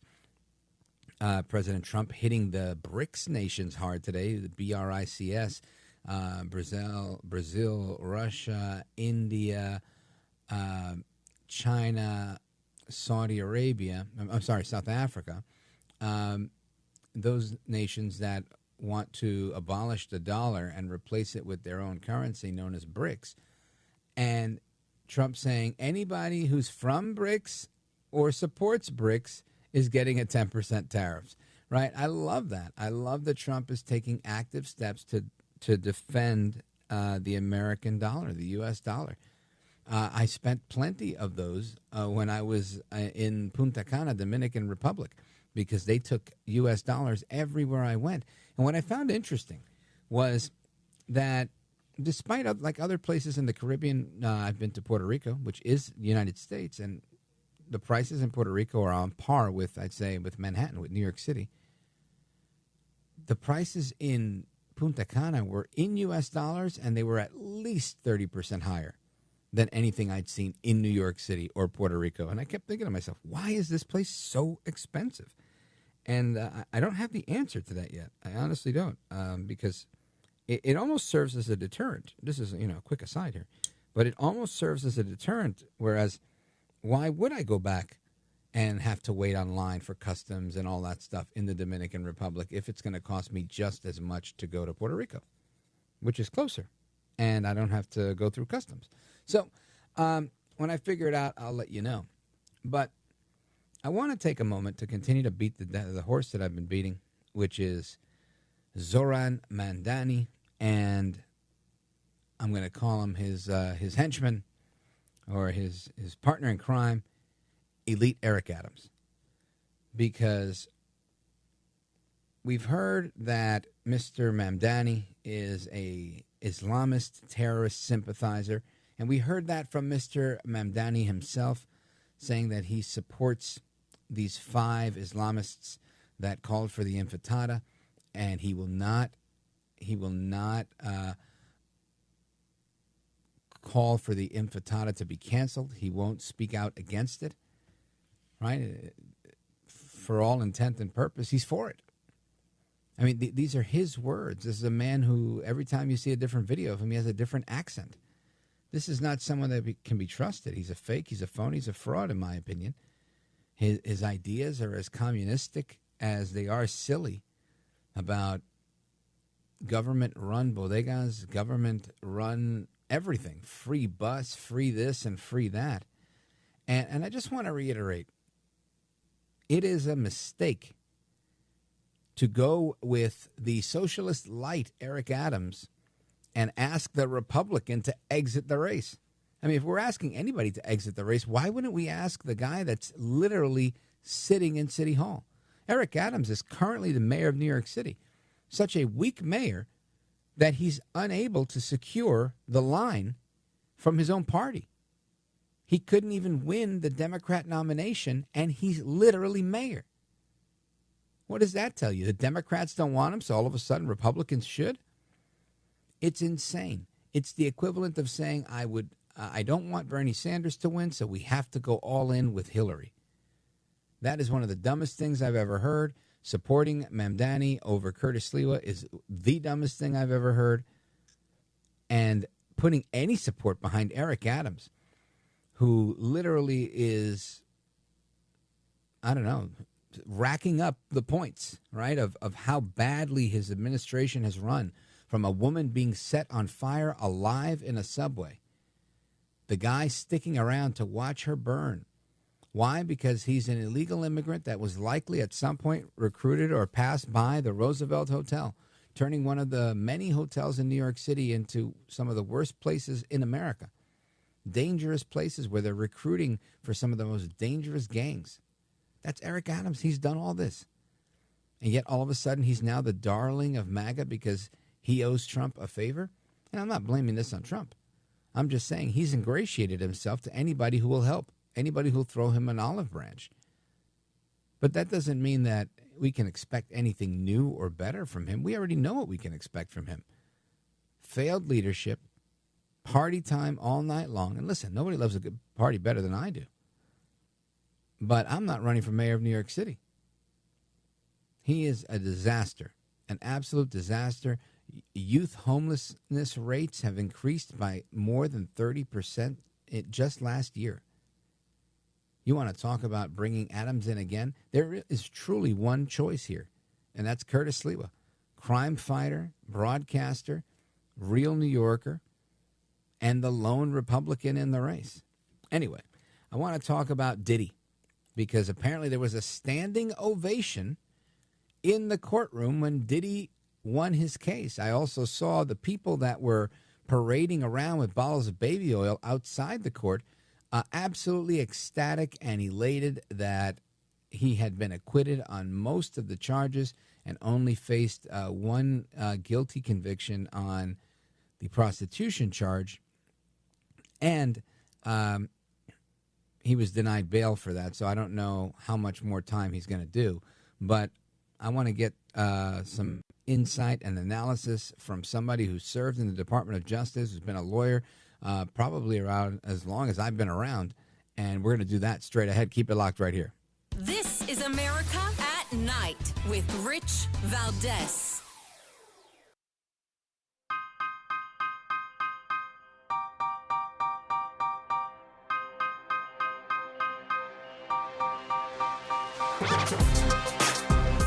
America at Night with Rich Valdez. Sean Diddy Combs' fellow inmates are celebrating his acquittals after the music mogul, who pleaded not guilty to charges of sex trafficking, racketeering conspiracy, sex trafficking by force, fraud, or coercion, as well as transportation to engage in prostitution, was found guilty on 2 counts and not guilty on 3 counts. Combs' fellow inmates gave him a standing ovation, per attorney Mark Agnafilo, for avoiding potential life in prison charges. As the attorney told the Associated Press in an interview published July 6th, they all said, "We never get to see anyone who beats the government."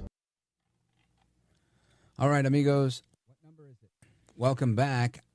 I want to, again, the clip you just heard is from E! News. And Sean Diddy Combs, right, he got acquitted on a bunch of things on Friday, found guilty of only one thing. Then today we get the 1-2 punch with Jeffrey Epstein. Right now I want to focus on the Sean Diddy Combs stuff because apparently, as you just heard, there was an ovation, right? A standing ovation when inside the courtroom when this actually happened. So I want to get some reaction to that from our guest. Our guest is former chief of the criminal division for the Department of Justice. He's a federal prosecutor. He's retired now. You've seen him on Newsmax. You've seen him on Fox News, and he's here with us now. Attorney Doug Burns, welcome back, sir. Hey, thanks, Rich. You bet. So, Doug Burns, I remember I was still on vacation, but it was Friday. I remember hearing that. People saying, I think Diddy's going to get off, this, that, and the other. And I've got to tell you, since this happened, and again, this is, politics and law don't mix. So you're here to do the law. I'm here to do the politics. Yep. I've long believed that these people, the powerful, the elite, they never really pay the price. It's just my belief that they just have too many resources, too many ways out, too many, golden parachutes, if you will.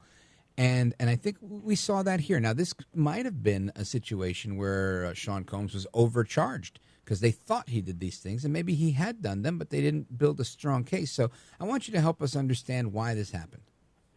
Yeah, the way you can understand this, and I really think the listeners will appreciate it because everybody just mixes apples and oranges all over the place. You can't blame them. So here's how you explain the case. You have the moral reaction to the case and the legal reaction. So that's what confuses everything. Morally, everybody's more than entitled to say, oh, my God, he viciously assaulted another human being, his girlfriend, Cassidy Ventura. Oh, my God, he did these wild, insane parties. Oh, my God, the moral outrage just builds and builds. There's only one problem. None of that behavior, Rich, none of it amounts to racketeering under federal law. Okay, it's not even close.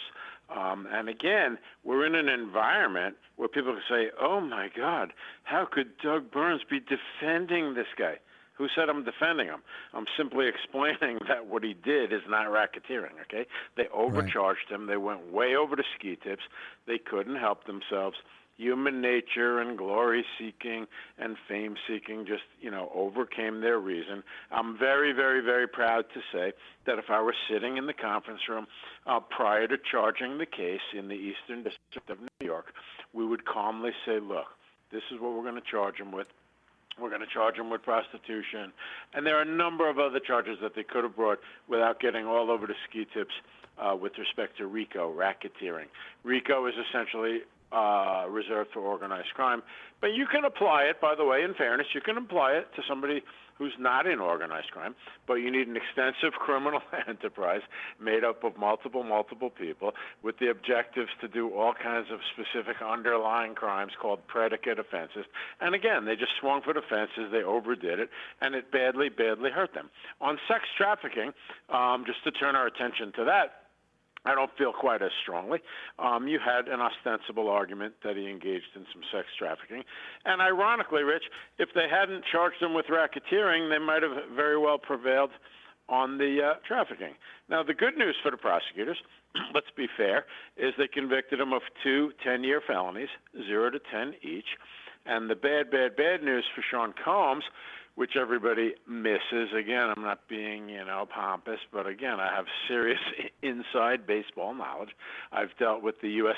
federal sentencing guidelines for 40 years, and the fact of the matter is that a judge can take into account all of the other behavior, even behavior that he was acquitted of. People have a hard time understanding that, but he can take all of that into account in formulating the sentence.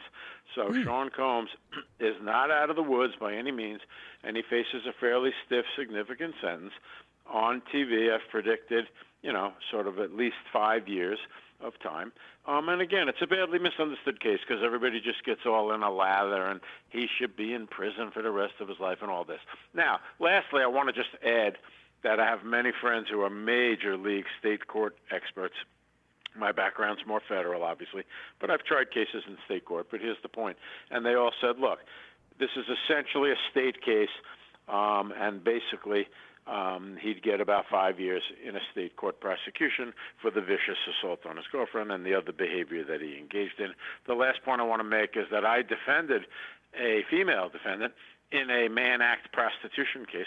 She actually was the owner of a brothel in Washington, D.C., and she went to trial and lost and got, drum roll, 2 years, okay? And she was your client? Yes.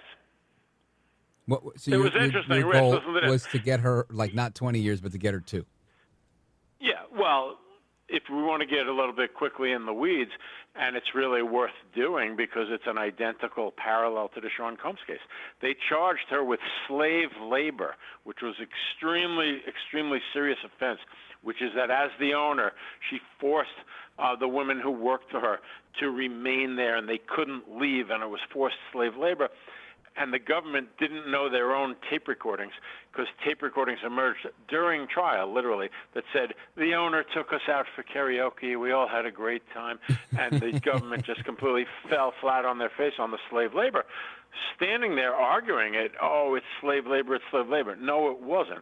So my goal, and I almost passed out while the verdict was being read because I thought the jury might convict her of slave labor, and one of the reporters from the local tabloid came up to me and said, Doug, man, you look like you're having a heart attack. I said, yeah, this wasn't a joke.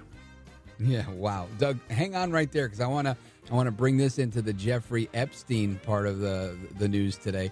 Folks, we're coming right back. Former federal prosecutor, former chief of the criminal division at the DOJ, Doug Burns, is with us talking about Diddy. We're talking about Epstein, sex trafficking, and this brothel owner when we come back. Don't go anywhere. I'm Rich Valdez.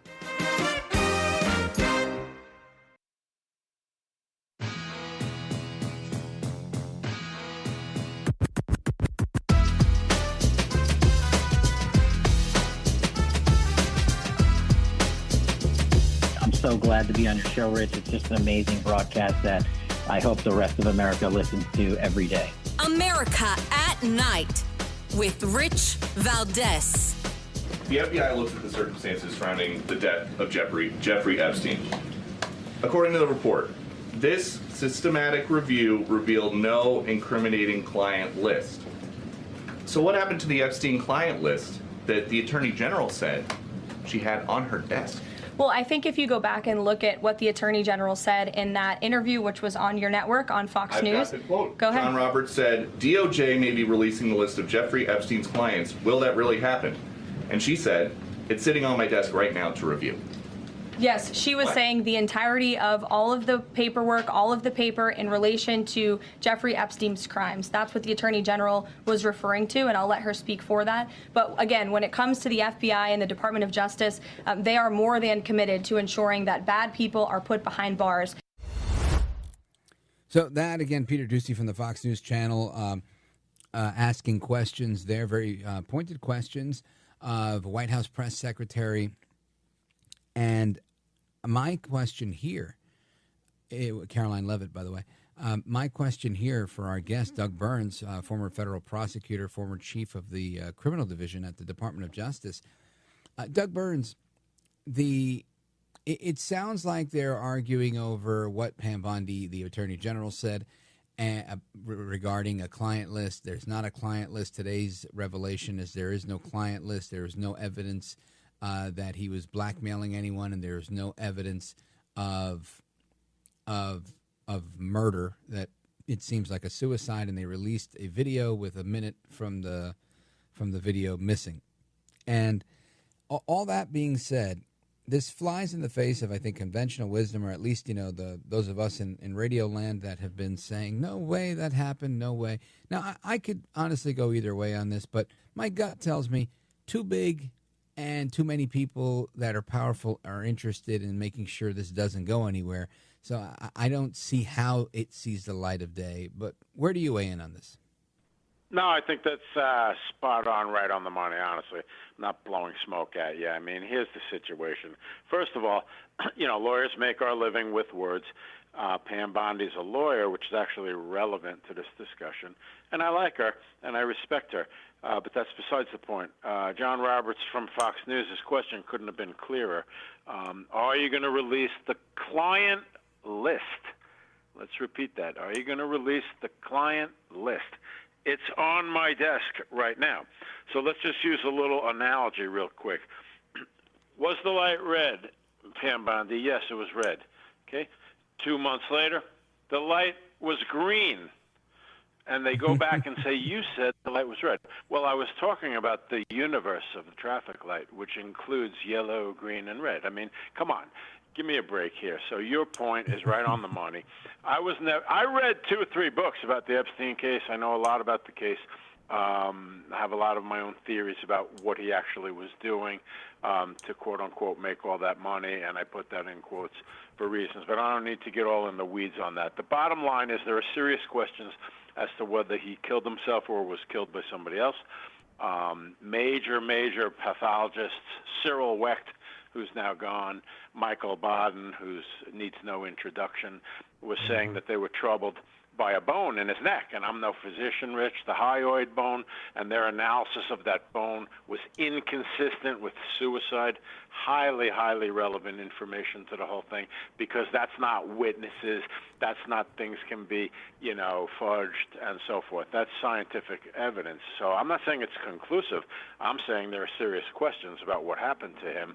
And 10 times more importantly, he went from being a zillionaire in all the fancy properties to being locked up in the MCC, which was a huge hellhole. But he had a bail appeal pending, which hadn't been finally resolved. To me, Sherlock Holmes 101, 2, and 3, that implies that he would not kill himself. Next, you turn to the thing about the lists of people involved. First of all, in fairness, we don't have guilt by association in the United States of America. So whether it's Donald John Trump standing there with Melania and Jeff Epstein and, the woman who's now in prison, whose name I forget, Maxwell. Maxwell, thank you. Ghislaine Maxwell. Whether it's a photo of them or whether it's a photo on the other side of the political spectrum with Bill Clinton, because that doesn't mean that President Clinton or President Trump did anything wrong, so everybody needs to calm down. But the reality is, I could not agree with you more. When you have this level of powerful individuals involved, I think there are serious questions about this 2-page memorandum, which I literally printed an hour ago in anticipation of tomorrow, quite candidly, Rich, and haven't really read through it, but I know that they're saying, we conclusively examined everything. First of all, there are serious gaps in terms of MCC evidence, okay? In a good world, you'd have real concrete video. They don't have that, okay? There's stuff missing and so on and so forth.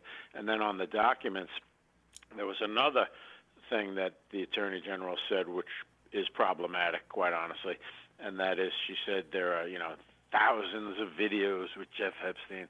I don't know if you saw that, involving children and child pornography and all this stuff, and now they're sort of backing off of that. So, I mean, the bottom line is I always want to be fair, so I'm not saying, 100% that it's a cover-up, but I'm saying that, as you put it, and I couldn't agree more, you don't just accept this point today from the DOJ and their little 2-page memo, particularly, as I said, I mean, I think it's James Patterson, who is a fiction writer, obviously, but he wrote a phenomenal book about the Epstein situation. I think it's called Filthy Rich, and I'm not, plugging the book. I don't have any dog in the hunt, but that was a terrific book. And then I read another really good book, name of which escapes me, going through in great detail, hundreds of pages, all about his background in New York City, who he was dealing with, what he was doing, what he was up to, and so forth. And the stark reality is that, a lot of powerful people were around him, because when you have that kind of money, he was doing all kinds of big-time philanthropy stuff. And, of course, they would meet him and talk to him and this and that. Open question whether they really knew, what he was up to. In terms of exploiting underage females, we don't know that. But again, as you said, it's worth repeating. Broken record. Your point. You have very, very, very powerful people involved. Right, here. and not just Americans, right? These are powerful people from all over the world. Oh no, absolutely no. You have beyond that, exactly. So is the final chapter really written on Epstein? It's hard to say. But again, I find it mildly troubling. The other thing, lastly, is the editorial that, on an issue like this sometimes, in today's climate, let's face it, everything has to be shoehorned into right versus left. And sometimes it becomes just frankly embarrassing. So, really quick digression. The president attacks Iranian nuclear facilities, and now all of a sudden it's a right-left issue. Okay, a horrific flood happens in Texas. Now it's a right-left issue. Are you kidding me? These are not right-left issues. So on Epstein, I myself can't figure out, MAGA's upset, the right's upset tonight, and Everybody's it's kind of upset. confusing. Yeah, everybody's upset about this. And, I suppose, like I want you to ask said, you something, a Doug. lot of people. Yeah, go ahead. You have a storied career as a federal prosecutor, as a former Yeah. chief of the criminal division in New York. Right. And is there a possibility? Somebody posited this to me, and I thought, hey, it's worth asking about. Sure, please. That this is all being done to protect Epstein because he's part of witness protection, and he's rolling on people left and right, and that's probably why Puff Daddy got over, because he was part of it, and he's also getting a sweetheart deal. I don't know how much of any of that I believe, but in your experience, did the government ever participate in helping someone fake their death to put them in witness protection? No, I've never seen that, but witness protection is a fascinating seminar of its own, and so on and so forth. And I've dealt with people in the witness protection program, but no, basically that's run by the United States Marshal Service, and they relocate people. They give them an entirely new identity. It's amazing because you have to study in great detail, because you might claim that you attended a certain college. You have to learn the buildings, the names of the professors, the whole 9 yards, because God forbid you're at some party and somebody, oh, you went to that school? Oh, my God.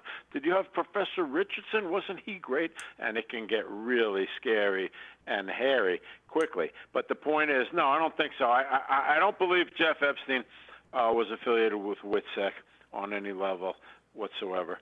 Again, the story of Jeff Epstein basically was he was handling huge sums of money for, extremely wealthy individuals, Leslie Wexner and so on. And there's a lot of information that he had, compromising stuff on people, and put them in a position to essentially extort them, and so on and so forth. I mean, his lifestyle, honestly, you could name any really, really rich person you want. His lifestyle was equal to or in excess of any of them. I don't care who you're talking about. This guy had an entire island in the Caribbean. He had a mansion in Manhattan that would make your jaw drop. So it's a fascinating story, but very, very murky storylines with him, honestly. Yeah. Doug Burns, let everybody know how they can keep up to speed with you and follow you online. Well, I'm a relatively new X person, but I do get a lot of responses because I'm on, Newsmax basically daily for the last year and a half. It's at Doug Burns Law, and I get a lot of, positive, responses there about the work that I do in media in general, on radio and TV. And, I'm blissfully retired from practicing law, as you noted at the outset, and enjoying my new media career, essentially. Outstanding. Well, you're doing a great job of it. Doug Burns, thank you, sir, for joining us tonight. You're a gentleman, a scholar, and a patriot, and I look forward to speaking with you again really soon. Appreciate you having me on. Take care. Good night. You bet. Likewise. And, amigos, we come back. Your thoughts, your calls, your reactions from Florida, Arkansas, Atlanta, Idaho, and more. 833-482-5337, 833-4-VALDEZ. This is America at Night with Rich Valdez. Call now, 833-4-VALDEZ. That's 833-482-5337. 833-4-VALDEZ. That's Valdez with an S.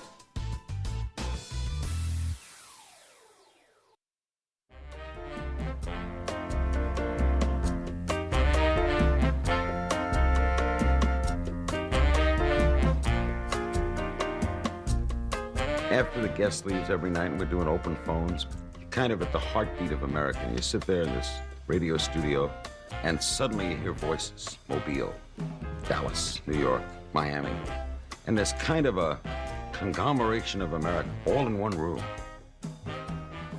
All right, amigos, to the phones we go. Let's see, where do we go? I want to go to Chrissy, San Francisco, California, KSFO. Chrissy, go right ahead. You're on with Rich Valdez.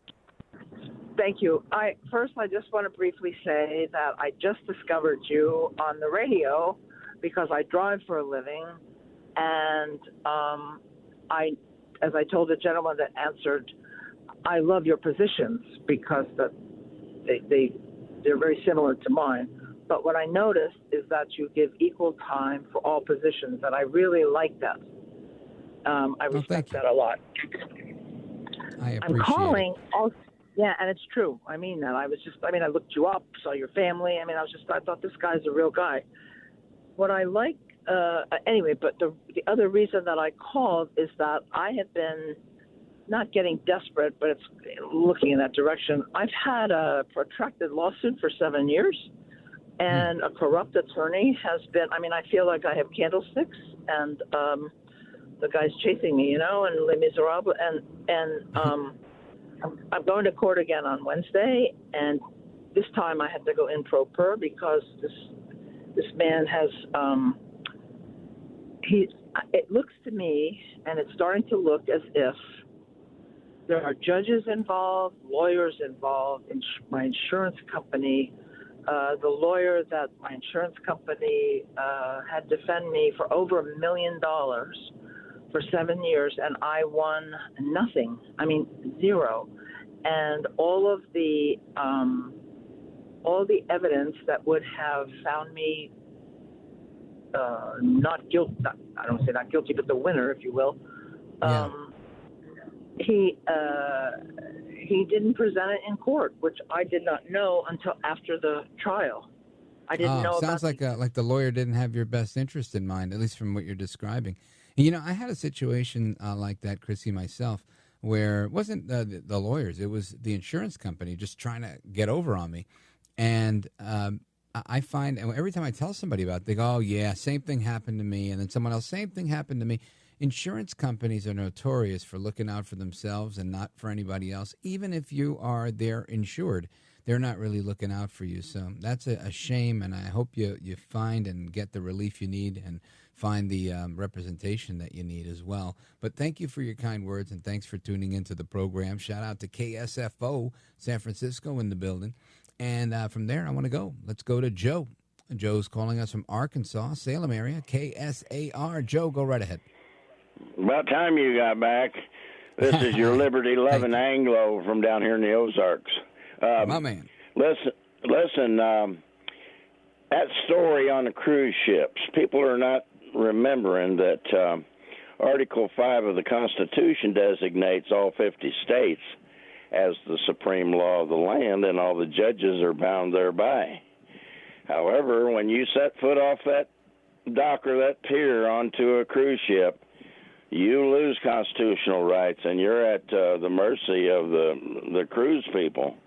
I guarantee you can't have a firearm in your cabin to protect yourself, and so many other things that people might not think of. Now the cost that's $130,000 and $3,000 a month, I think she said. That might be low to some people, but the cost that I'm concerned about is my rights. And listen, Joe, I think you're spot on there. I remember being on a cruise once, and I thought I was having a problem with something, but I wasn't. But I was very angry, and I was speaking with not the captain, but the first officer on the ship, and he was, we were talking, and then after things calmed down and I understood the situation better, we had more of a conversation, and he was explaining the same thing to me, and I was like, well, what happens if somebody gets out of control? He's like, well, we have a small jail here on board. I was like, who's in charge? And he was like, essentially we are, because we're in international waters, so the captain, you kind of reign supreme here,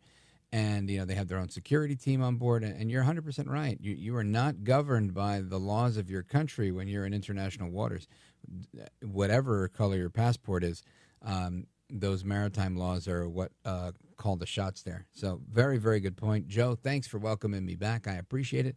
Joe in Salem, KSAR in the building.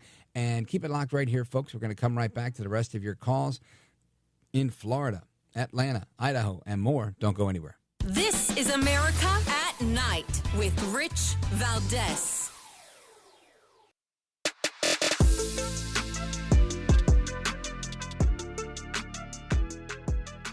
All right, to the phones we go. Let's go to Lester, calling us from Daytona Beach, Florida, WTTB. Lester, quickly. All right, quickly. For a person living at sea, the air is going to be cleaner. There's going to be less pull of gravity on the sea than there is on the land. And the drawbacks are that hurricanes, typhoons, and tidal waves are the children of Poseidon. Yeah, really good point, Lester. Thank you for bringing it to our attention. And you're right. You don't think about all those things, right? Like the choppy water and all of that stuff. Todd in Atlanta, WGKA. Go right ahead. Hey, Rich, welcome back. And I have a question about the Diddy trial. I remember that they recovered a lot of AR-15s with the serial numbers filed off, and there were a lot of illicit drugs involved in these freak-offs. Whatever happened with that? Yeah, I don't know. I know as far as the guns go, I don't think there was anything illegal about them. Maybe the serial numbers might have been some sort of violation, but I never heard anything again about that. I know he had a lot of security, but he had a lot of money, so it makes sense to have security. With the drugs, I know that was part of the charges they were trying to bring him against him for sex trafficking. The fact that the baby oil was laced with different drugs. And I'm curious to know the outcome of that as well. Good question. So I'm going to write that down to see if we can get an answer for it, because I'm curious to know myself. Good thinking, Todd. I appreciate it. Thank you for the call, by the way. WGKA in the building. And very quickly, with seconds on the clock, let's go to Paul. Oh, Paul. Well, Paul, I don't think we can bring him because the music's playing, but Paul wanted to say he's supporting Curtis Sliwa. Paul's faithful to our program, KBFI. Thank you, brother, for the call. And amigos, happy to be back. Looking forward to being with you tomorrow. We've got an amazing week of guests, conversation, analysis, and even some fun built into it. So keep it locked. As you know, we're going to continue doing it as long as God gives me breath. Hasta la próxima. I'm Rich Valdez.